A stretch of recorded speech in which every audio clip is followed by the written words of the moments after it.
She switched games. She switched cars. She switched games. She switched games. I said, what are you doing? It's like, man, are you kidding me? I called my dad. You called out your grandma. I was like, Nana, are you kidding me? What are you talking about? I said, what? It's like, we're not even playing that. She said, of course we are. What are you talking about? So I called my dad. I'm like, yeah, Nana, she's cheating in cards.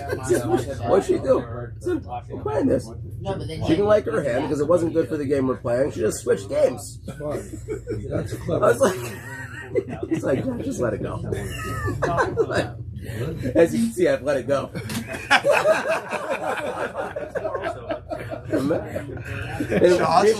Meanwhile, Harvey just stole my donut.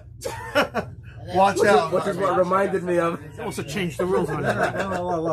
No. First of all, I borrowed it. I'll bring it back to me next week. Second of all, you should be happy that I didn't take this one like I'm going in the house. Well, that's Ari's. He is much more dangerous. Who's? That's Ari's donut. No, he has to come to share again. You don't want him in the jury. No, he has to come to share. He's up for the guy to come to share. Then I opened back up one. Thank you. Oh. Yes. Good question. So I work until You shouldn't ask anything else. That's how he rolls until it's in himself, right? Absolutely. You get like 100%. Take him from the coffee store for when he got to be 50 years old. By that time, I'll be here. He doesn't get coffee. I offered Yaakov, he never says yes. Because you're never tired? What? Hey, good luck with that. Yeah, worth it for me. So it's quiet, right? And baby, and one of the words they're trying to make them hungry to get was walk. Or you have a lot of complaints. So that was a good question to ask. wall. Take a few. On this side. Take end or pass. Okay, ready for action? Okay. How great is that story? That's good. I mean, the guy wrote a book. Good morning. Wrote a book on gin. We'd like to welcome everyone this week's share. Sorry I missed last week. I missed you. I was driving down the Beltway in Baltimore, like we're not in Kansas anymore. Didn't feel the same as Sunday morning. Where'd you stop for donuts? Yeah, I didn't stop for donuts. So. There's Shoe Kosher Dunkin' Donuts in Pikesville. Oh, there we go. One. The other one closed down. Yeah. Anyway, so I have to give credit where credit is due. So the topic of today's share was actually suggested by one of our share mates and a big Ashikayach. We'll keep his identity anonymous, but he came up with the topic. He even started to offer insights into the naming of it. And we're discussing the Isser of Tashchis, and the title we gave is One Man's Garbage, Another Man's Mitzvah. So, yes, we want to talk about the Isser of Tashchis. And what I found very interesting is you would think, based on how people deal with the Isser, that this is such a very clear-cut, well talked about topic. Yet, if you look at halacha, you really have to look under many rocks until you find clear sources for it. Yet, at the same time,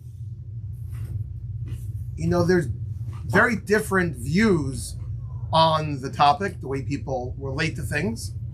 And I hope today that everyone will walk away with a better understanding of it.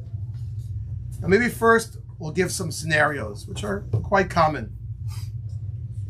We'll have a meal. At the end of the meal, usually are some leftovers. Now, I'm not talking about the leftovers in the pot, in your fridge, which, okay, now you're going to put away. But what about things on the table? Things which wasn't consumed during the meal. You could have, we'll talk in a moment about bread. Leftover bread from a meal. Full pieces of bread. Half pieces of bread. Bread that you sometimes have kids at your table that they decide to try to see the molecular structure of the bread and bring it back to its former self. What do you do with that? The crumbles and the pieces. Is Baal Tashchis govern that? Are there other halachas regarding that? One scenario. A second scenario, and fortunately this happens a lot too, you have simchas, you have big events, caterers, and they bring in tons of food. And there's tons of people, because what do Jewish people do at a simcha? They eat. Fortunately, what do Jewish people do at an avelus? They eat. Any lifestyle events is usually surrounded by food. Sometimes you have extra food. How far does the caterer have to go in terms of disposing of the leftovers? How far does the responsibility of the person who paid the bill for that simcha with the leftovers? We're going to do leftover bagels by a bris. These are additional halachic questions. As a third scenarios I thought about and talked about, I'm not sure how public I want to go with them, but I'll just touch on it. It's called yeshiva bachrim and yeshiva food. Sometimes it's a happy marriage, but many times not exactly. And yeshiva bachrim have been known through the ages to always complain about yeshiva food, whether warranted or not.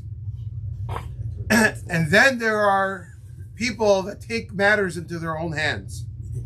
When you see a certain dish already recycled for the third time, could you make sure that it doesn't survive to see it a fourth? These are very relevant shilas for people. It could be some people in their homes have the same issues, but definitely comes up in yeshivas where if something isn't eaten once, you might see it again and again. So what do you do with that? Now I'm not talking about Shalom Zacher. Someone once told me there's a gemach in the neighborhood of chickpeas, right?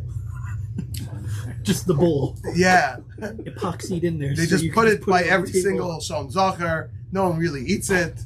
And you just recycle. It's a gemach. You just recycle it again and again because it has to be on the table.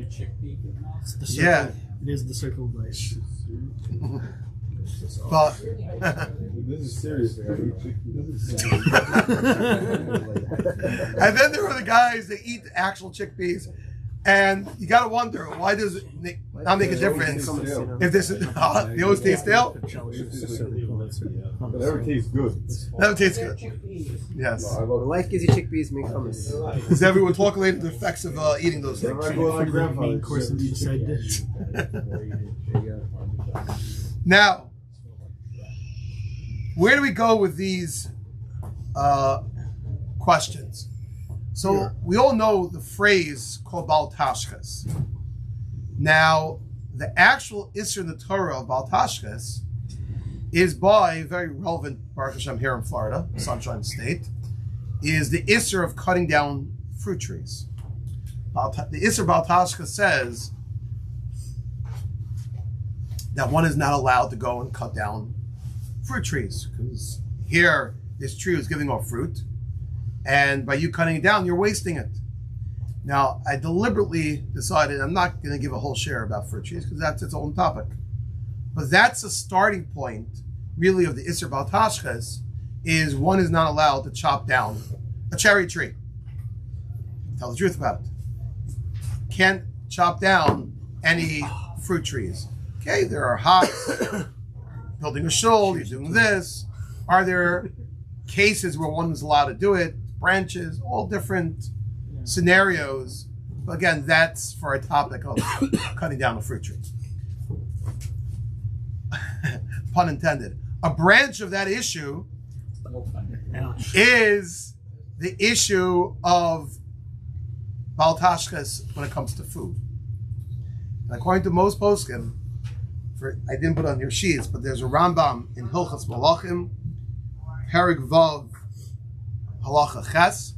Why is this Hilchas Malachim? Because it's government laws when they come into when kings conquer land and they come places where they have fruit trees. So there he's talking about the halachas of Baal Tashchis of trees, but he says Baal Tashchis in general of food. That's only in Issur D'Rabbanan. The D'Oraisa is limited only to chopping down fruit trees, but in D'Rabbanan, any food that one would dispose of that falls into potentially the Issur of a rabbinic prohibition of Baal Tashchis.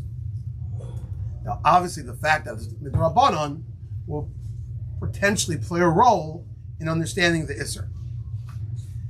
Now, in terms of the Shulchan Aruch, I want to go a little background of two spots, which is not directly Baal Tashchis, but it's connected with it. If you look in Siman Kuf Ayin Aleph, that's on your sheets, which the name of the siman is Shlo Noig Bizayin Ba'ochlin. One of the halachas is you have to be careful not to treat with the bizayon, with the disgrace, food. And I'll just read for you, this is not on your sheets. The last halacha in that siman, there's an old minhag back in the day of throwing wheat in front of chasanim. Right? I don't know if this is instead of the ofra, I assume this is by the chasna. Yeah. So there, they would throw this wheat in front of the chasan. What did that symbolize? I'm not sure. But basically, the Mechaber says if you're going to do that, make sure to throw it. You'll need like a red carpet to throw it in a spot where it won't get ruined, so you can reuse it. And it's not your grandmother talking. This is the Shulchan Aruch talking. Wheat kernel. They used to throw wheat. It's being used for that. So that's what it was used for. But that it sounds like from the Mechaber that would be bizayin for Ochlin, because since you can eat it, that's the main purpose of it. And to throw it on the floor and make it unusable, that would be a bizayin for the food. For rice. And therefore, right, that's maybe where it comes from. We did wheat, so they went rice. Obviously, we did better. But that's one example of some of the halachas they have about bizayin ochlin. Let's read it from the top. Osa adam tzarcha b'pas. Person can do whatever he wants with bread. That's assuming you don't make it nias, you don't make it disgusting. Avamidim de maispa lo. But to make something disgusting with it, with bread, you can't do it. Now Play-Doh is probably different. Play-Doh is making a dough for playing with it. Here, I mean, that dough never developed into bread. Here we're talking about something that already was bread, so you can't, once it's bread, you shouldn't use it in a disgusting way. Hilkach emenichim of basar chai. You don't put on top of bread raw meat.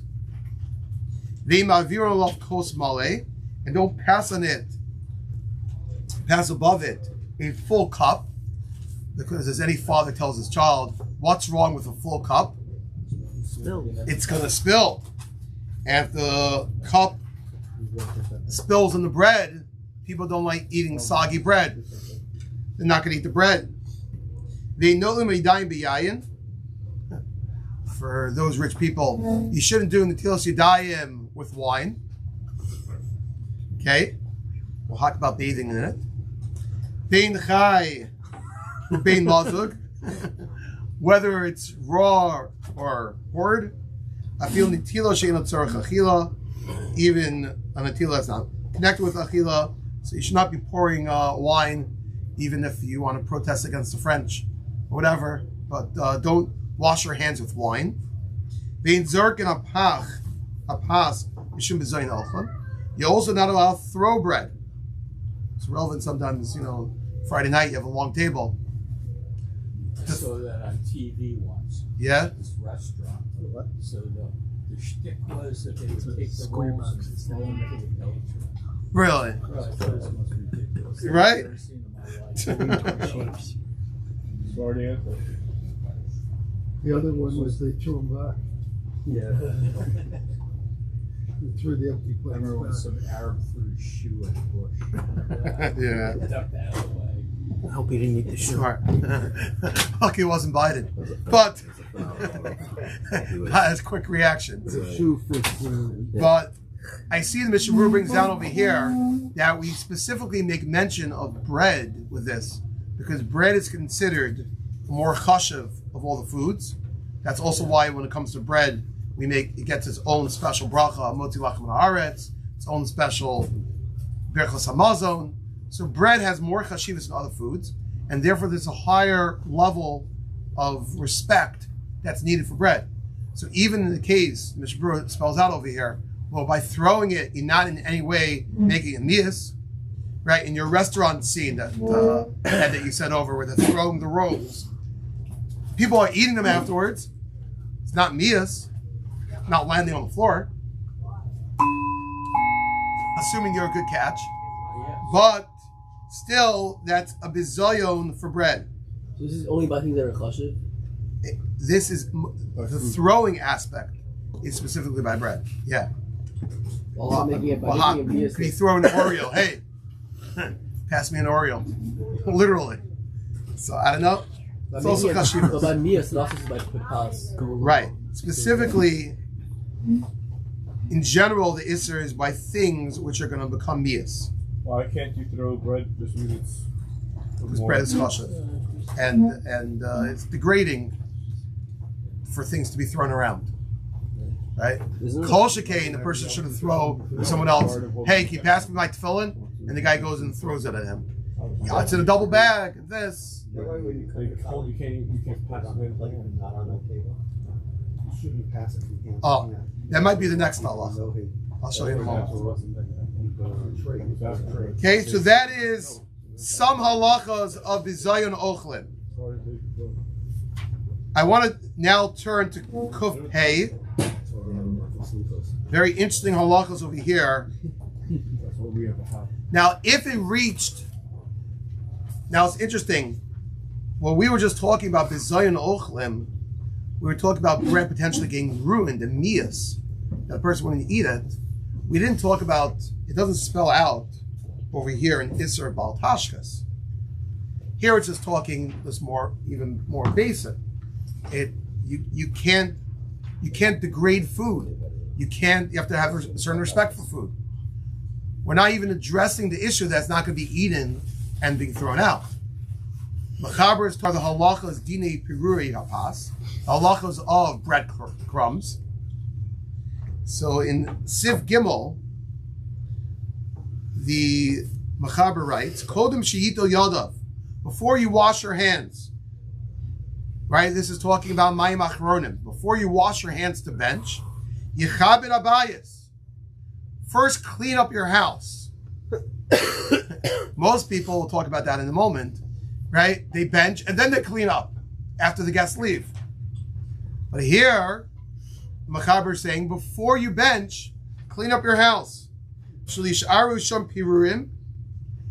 have little pieces of bread on the table. And those bread is going to get yuckied because of all the water flowing around. There's usually one person who spills it too. Everyone tries to do mayim achronim in these tiny little things, right? So yeah, things spill. Water gets on the table. Water gets on the bread. If the water gets in the bread, it makes the bread yucky, mias. Used anyway. Oh, but even if bread is not going to be used, dating back to what I just said before, you have to have respect for bread.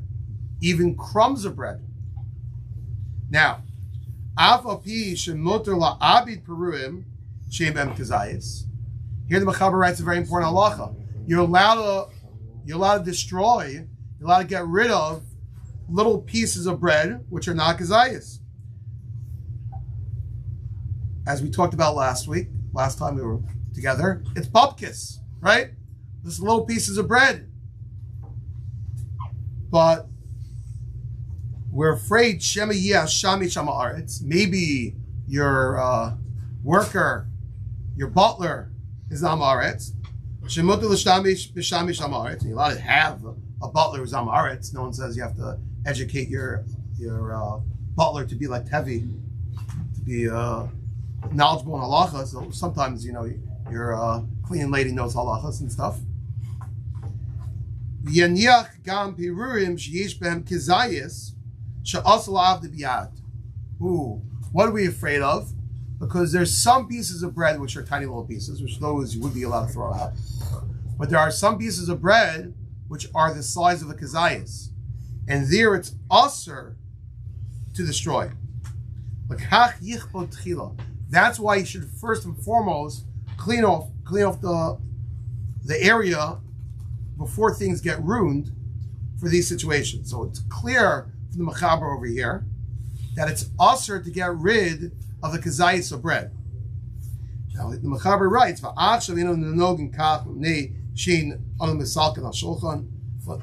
nowadays we don't have dirt floors, we have more solid floors. Sometimes we'll wash our hands in place where there are no little pieces.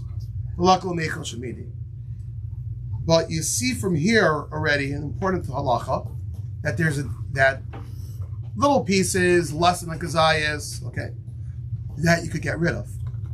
You have to be careful not to degrade them, right? Your little pieces that your kid played with, you pour water in it, or you start playing around with that you can't do. But something that's a kazayas, that's usher. And so much so it's usher, we're sort of making like a gzeira here. We're afraid of you playing around or disposing of little pieces, because the shamish might end up disposing big pieces. Because anybody besides the shamish knows, if he's not maritz, everyone knows you can't just get rid of a piece of bread. So don't have the servant. Now, practically speaking, what does one do with bread? You have leftover bread. Gets stale. Feed Hard. it to birds. Huh? You could feed it to birds. Oh. So the post can discuss multiple options what to do with leftover bread.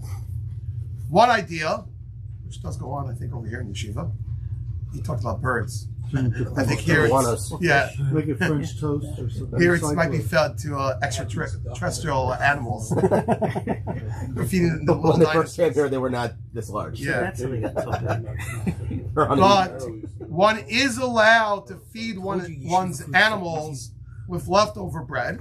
That is allowed.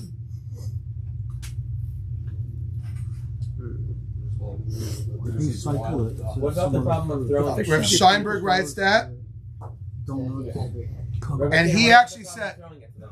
"Ooh, Just put very it down, very let interesting them come to question, Obviously, No. the throwing thing is made up. right?" We hold like the Spartan.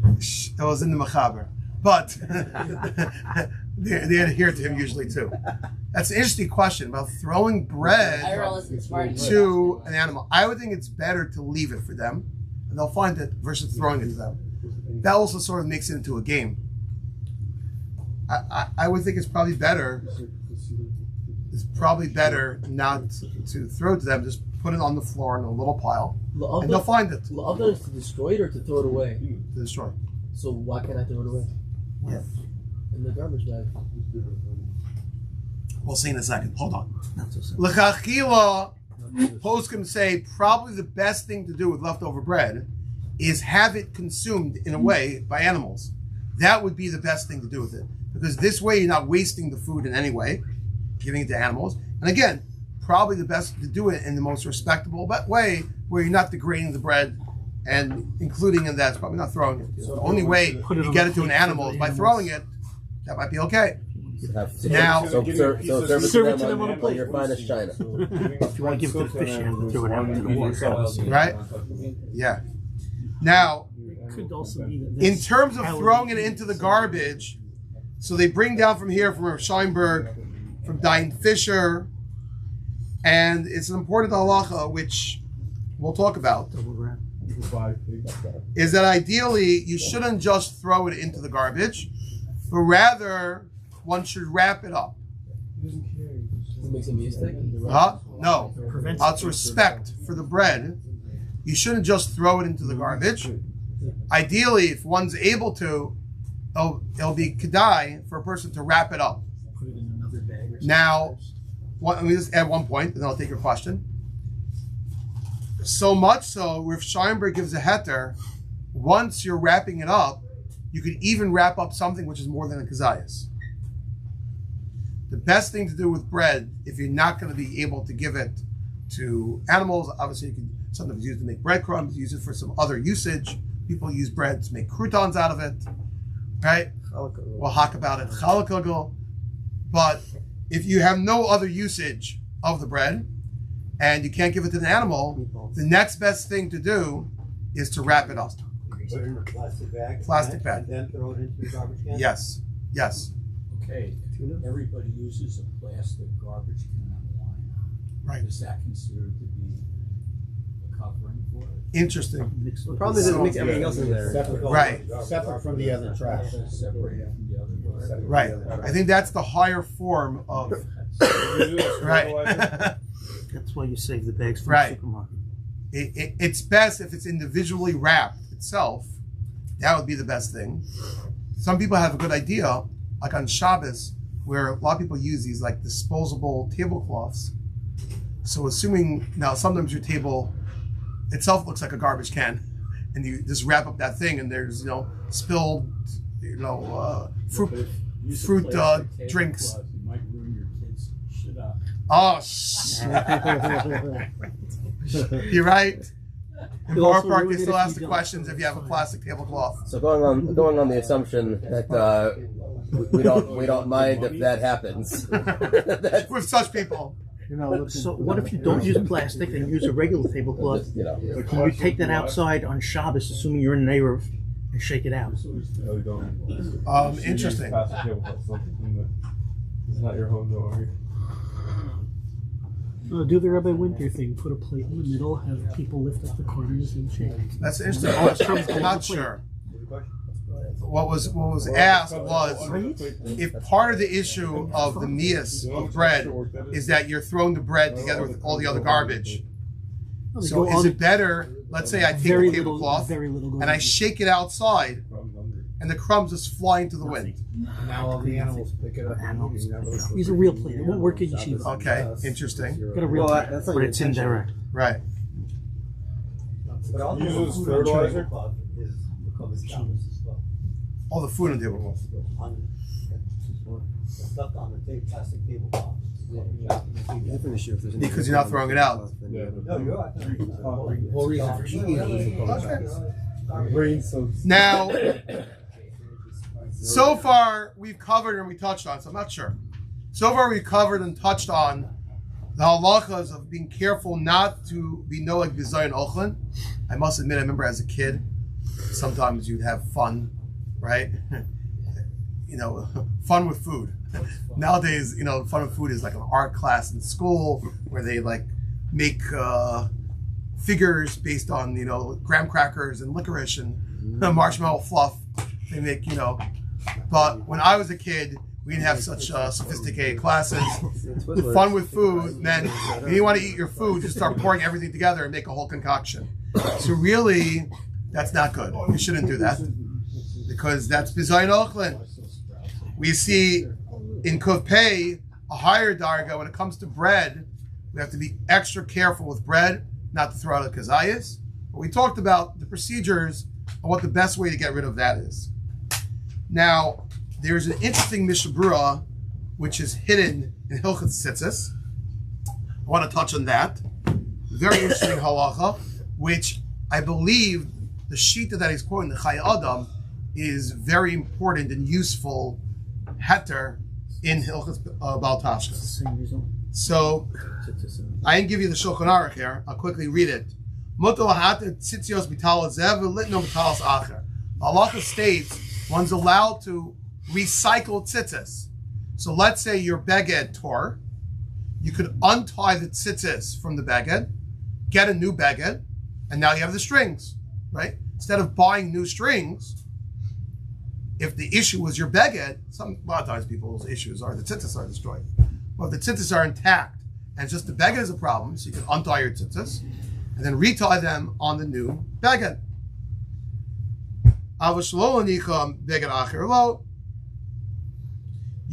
You could only untie them if you're going to use them for another beged.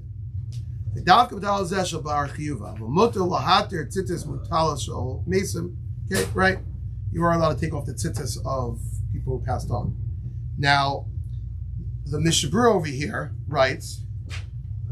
You said last line? Huh? The last line? People that pass away, They take off the tzitzis from the mace. Before they bury them. From their talus? Yeah. Then they wrap them. Very weird delay of a few photos. The tzitzis should be removed from all four corners or just one? All four. Oh, I don't know. You've done We're the talking about two different things. We're talking about person's nifter wearing tzitzis. What do you do with the tzitzis he is wearing? We're also talking about a separate Indian. Tachrichin, when you put on tachrichin, you also put talis on as well. But you possible just one and one corner. Once you passel one, it's the whole bag. Right, so the whole They usually Baguette. tuck it in, and then you could. you have to, you put an extra knot in it, and then you rip out you tuck it in so that This is a topic it's for home easy- this year. Yes. it's easy to repair, and he's wearing it already. a four-cornered garment. Which he'll have to take off to repair and then put back. Now, if you look at the third line of the Mishabur over here, switching back topics. Huh? You put it back together. I don't know. Right away. Yes. Very easy to just take out this extra root that you put in. Take out the extra. It says, "Mutar lahaser atzitzis v'lases." I have another grim topic coming right out after this, Mishabur. But it's mutar for a person, so I'll get right back to it. It's mutar for a person to remove tzitzis and to put ones which are yoser nayim, which are more beautiful, mishum hider mitzvah, okshem yishanim, misim kidei lochacham, or they're old and you're getting nice new fresh white ones. Okeshniftuch echad vol nisher bo el kidei aniva. Sometimes you have tzitzis, they're still technically kosher, you can wrap it around your finger, but they're so tiny. Okay. Yesh min v'da'ud. The makom shel tzitzis came shleimin. V'nil lanicham b'beged acher. Where the tzitzis are intact, and it's fit to put them into another beged. Yesh min achronim shekasvu. Tizar lahater ksharim b'krichos shalem v'lahafsika nur koa osan. Kedei yishul yichlo osam. Kvaram chazal yishbach adam made baro v'achem tzrich lahem. If the only problem is with the beged, the tzitzis themselves are good. Don't cut the tzitzis off, or the other way.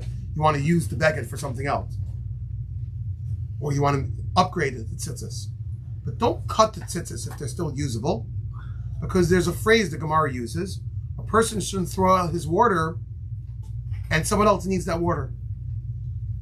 This is basically black and white, the Isser Bal Tashchis. Don't waste something that other people could use. We're not talking here about food. We're talking about tzitzis, but the same concept. Bal Tashchis would apply to clothing. Well, the person shouldn't be wasteful. Quotes the Gemara, Yishbach Adam. So, therefore, the right thing to do, according to this first opinion that the Chafetz Chaim is quoting over here in the Mishabura, is that people should never waste clothing, waste things which still have usage. You don't need it anymore, but someone else can benefit from it. However, V'achai Adam Kasav, and the Chai Adam writes, B'makom shekacha be'enav hatircha lahater. Maisa, sometimes it's very time consuming. I don't have the time to untie these tzitzis. I don't have time to deal with all of my still usable clothing, other things. Mutter linkosam. It'll be mutter for you just to cut them. And there's no isser in this case of al tashchis. Since you're not doing it in a destructive manner. Right. Is here the Chai Adam is saying a big chiddush. The Chai Adam is saying a chiddush that it all depends on the scenario, on the context of the situation. If Lamaisa it's very time consuming, that's also a factor. And therefore one would be allowed, as my Weissing pointed out, even directly to cut them off. And even though that's that you need the baguette, you want to put on new tzitzis. You don't have the time to unravel 4 begadim. You take whatever you take. We'll talk about a scissor or not a scissor, but you could cut them because time is a factor when it comes to Baal Tashchis. I saw based on this Chai Adam that the Mishabura here is bringing halacha. Zilberstein Paskin, for the case we talked about before, let's say a caterer. There's reusable stuff on the tables, but he doesn't have the time, the manpower. He has to go to his next simcha, he's catering, to go through it.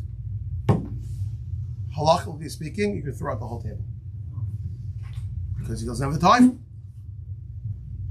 They use this Chai Adam la halacha by food and timing issues over there too. Yes. Yeah, they're not Food, thinking there's a it's mechanism of giving it away. Correct. In today's day and age, what's the mechanism? What do I do with my old tzitzis that I took the time to untie? Who do I give them to? We get these questions all the time. People randomly dump tzitzis by the yeshiva all the time. There's a pair over there, but I think it's the guys. But people, wrap it right? You're allowed to wrap it up. Right. People are just unclear about the halachas of it. But you're right. Let's talk about food. That's a little easier. It is very kedai for people to donate leftover food to. Unfortunately, I'll tell you the truth about that too. That's also not so easy. Tomchei Shabbos is not taking leftover food from a simcha. There's a lot of legal issues involved. Right? There's legal, there's halachic, there's a lot of things going on. So the yeshiva has a hefker table, and I've been called multiple times, people have great food and this, and that is the right thing to do. A person who's able to have people pick up leftover food and put it to good use, that's the best thing to be done. Does that apply to Shalach Monas after Purim? Yes, yes. Really need it? Huh? You people boys really need it? Yes. Sometimes you're obeying protest how much sugar you're giving them, but in general, the concept of donating, I realize this year could be a very big windfall for the yeshiva, especially the dorm, right? Make sure this. It's amazing. I was in New York. I was in Baltimore. The amount of people telling me they listen to this share, it's amazing. Really is. So if you're listening at home, yes, whether in New York, Baltimore, Eretz Yisrael, find places to donate extra food. That's really the best l'chachila. However, if you don't have the time for it, this Chai Adam, poskim say, amongst them, Rav Zilberstein, is a pretty good heter to do that. I want to give one other heter, which comes with a very interesting shaila. The second heter I found in the Chazon Ish, but then I found Rav Moshe has the same heter. Chazon Ish is on that Rambam in Hilchos Malachim. But Rav Moshe's case is more fascinating.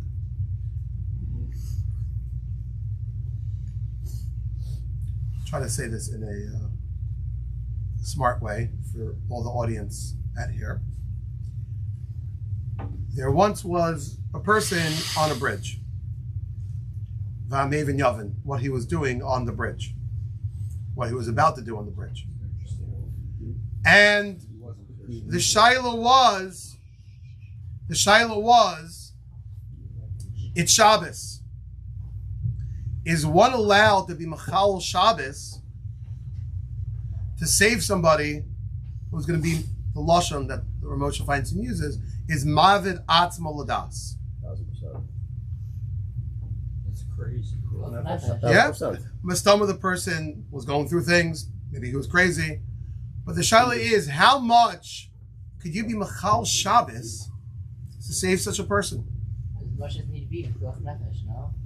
Okay. How do you have time for that child? Right. Some people call 911, someone else calls their Moshe, you know? Before you Okay. do anything rash, let me call my rabbi. Right. What was Ramosha doing with a cell phone on Shabbos? Right? They had to bring it to him. They got the guy No, the best thing is he talked to the Rabbanim. Rabbi, we have someone here out on the ledge. What should we do? He says two opinions. So, Call me back after Shabbos. I don't talk that shit. yes. So, look where Moshe writes. I'll read it.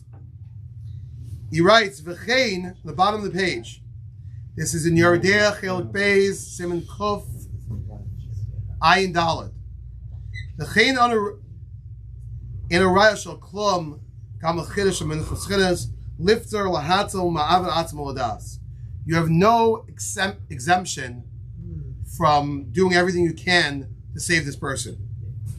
Tahalo dami klal la'vidas mammon midas. And Ramosha goes on in this piece now to make a distinction between someone wasting and getting rid of money versus someone wasting and getting rid of themselves. Shalahashlich lechutz b'makom hefker sheyamim menu u'dovish roshay adam lasos kain b'shalatzma.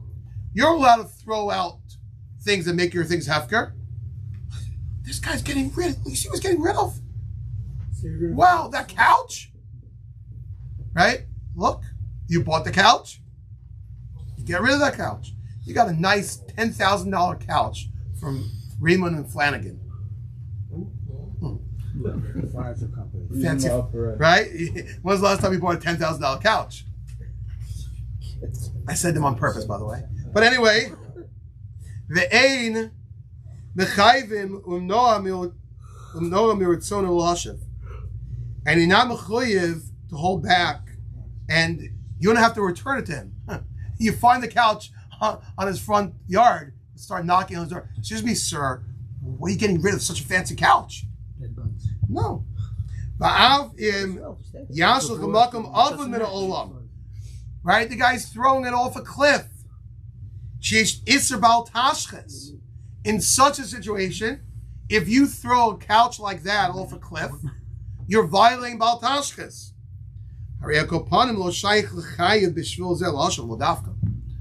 Ramosha says he might be violating Baal Tashchis, but listen, Paris, you don't have to go and take it away. There's no mitzvah for you to save that. Right? No. If he's going to throw it away, he throws it away. You don't have a chiyuv to save things which other people are throwing out. There's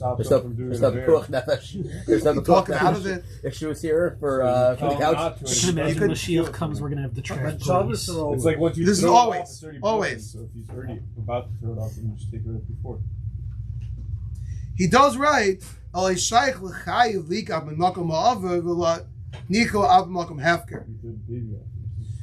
Right? Perhaps one would be allowed to.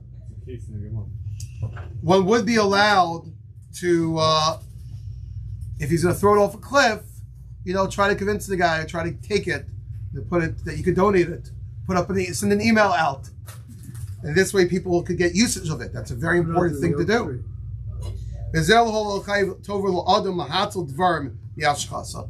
You don't have to. The Torah doesn't require you to save things from being destroyed. Listen to this line. This is the Iker. Da Torah Amra Rak Lahaskas B'Yadayim. The Torah says, the Torah Asra, Torah says Asra is directly, actively destroying something.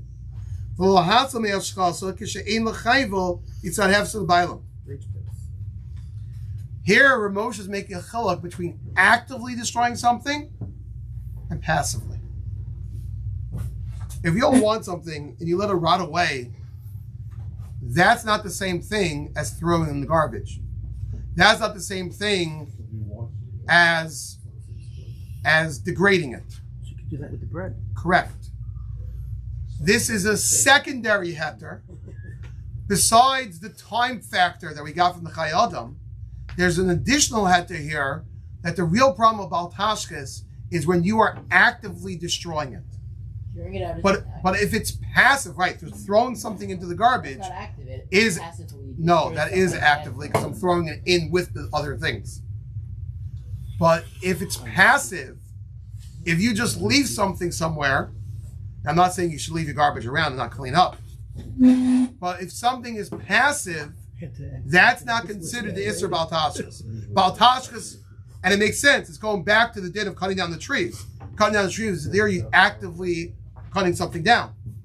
So the Isser D'Rabbanan of Bal Tashchis is equally just to actively do something, not passively.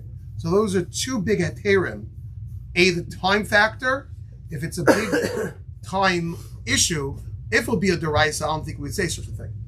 But since it's only a din D'Rabbanan, the Chai Adam writes, and the Mishnah Berurah brings it, and the poskim quote this, that one would be allowed, it's too much for me to clean up and to save the leftovers of the simcha, one would be allowed to get rid of them.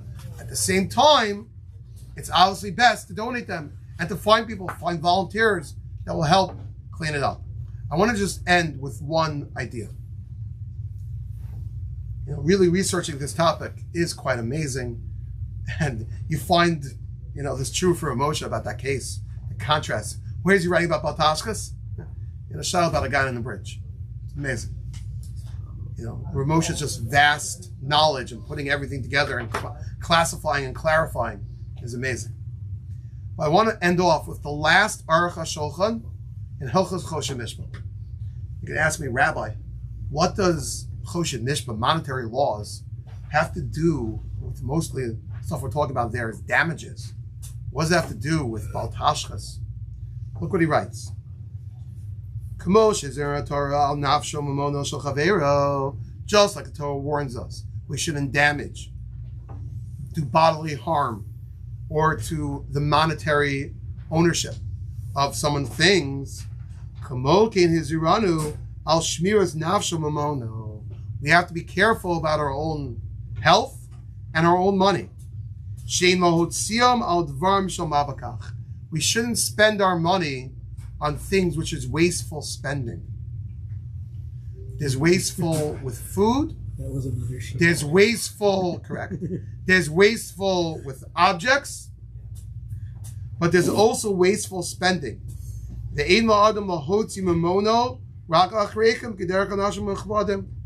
You should only spend your money on things which are needed. Obviously, the needs of each generation get more, and at the same time, the Aruch HaShulchan gives a nice leniency. Like honorable people, they spend their money on honorable things. But obviously there are things which go beyond that. So you should only spend your money on things you need, like honorable people do. You want to know what to invest in? Tzedakah and chesed. That's the best investment. Better than Bitcoin, something you know is going to last and still be around, if it exists now even, and still be around forever. Hashem Yisbarach, Yizkarenu, L'olam, Shekula Tov, L'olam, Shekula Aruch. Amen. Amen.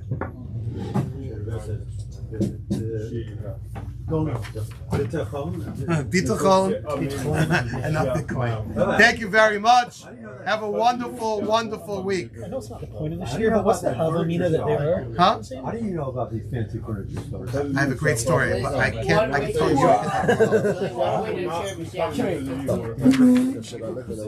Just flew in for a wedding. He's sitting there and while he's sitting there and we get some Delta flight. I sees him learning. Al, you like the story? Al, one of the Rebbeim was waiting for Delta flight. So why do we even have that? Sitting there in the lounge, and he's learning.